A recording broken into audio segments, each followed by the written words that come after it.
Sir मैंने Spain tourist visa apply किया है, स्पॉन्सर्ड फादर हैं, 7 डे ट्रिप प्लान है, स्पॉन्सर एफिडेविट भी ऐड किया है स्टैम्प पेपर पर और बैंक स्टेटमेंट 11 लाख है और मैं स्टूडेंट हूँ, वीज़ा चांस बता दें। अलियान बेटा, आपने जो वीज़ा अप्लाई किया है वो बिल्कुल रॉन्ग कैटेगरी में वीज़ा अप्लाई किया है।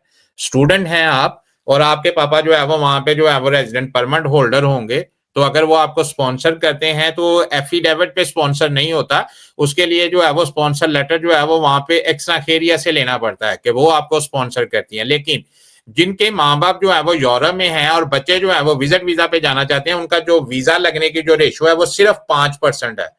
अगर 100 बंदा वीजा अप्लाई करता है तो सिर्फ 5 लोगों को वीजा मिलता है, 95% को वो ये कह के रिजेक्ट कर देते हैं कि आपकी ये जो अटेंशन है ये अटेंशन ठीक नहीं है। दैट मीन कि अगर वो उनका कहने का मतलब ये है कि अगर हमने आपको जो है वो वीजा दे दिया तो आपने ये वीजा का विजिट करने के बाद आपने वापस नहीं आना, आपने अपने पापा के पास वहां पे स्टे कर जाना है।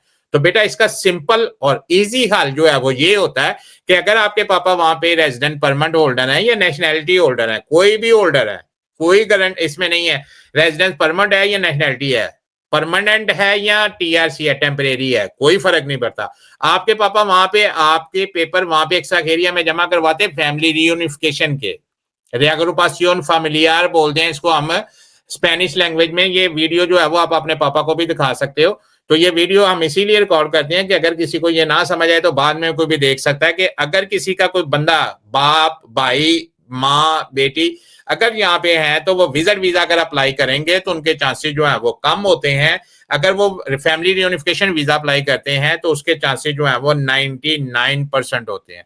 आपके पापा यहाँ पे सारे डॉक्यूमेंट जमा करवाएंगे, घर के कॉन्ट्रैक्ट जमा करवाएंगे, अपने काम करने के पेपर जमा करवाएंगे, साथ में आपके पासपोर्ट की कॉपी लगाएंगे।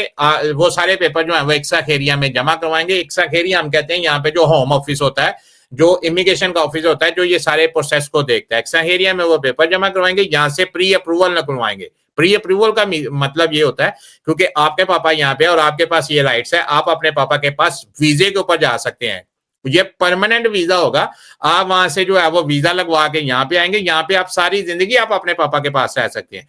विजिट वीजा का मतलब होता है कि आपने अंडर 90 डेज यहाँ पे रहना है या 90 दिन यहाँ पे रहना है। लेकिन जो वीजा मैं आपको बता रहा हूँ वो आपके पापा को मिलेगा और ये फ्री ऑफ कास्ट होगा, इसका कोई पैसा नहीं है, फ्री ऑफ कास्ट। आप सारी जिंदगी के लिए स्पेन में आ सकते हैं।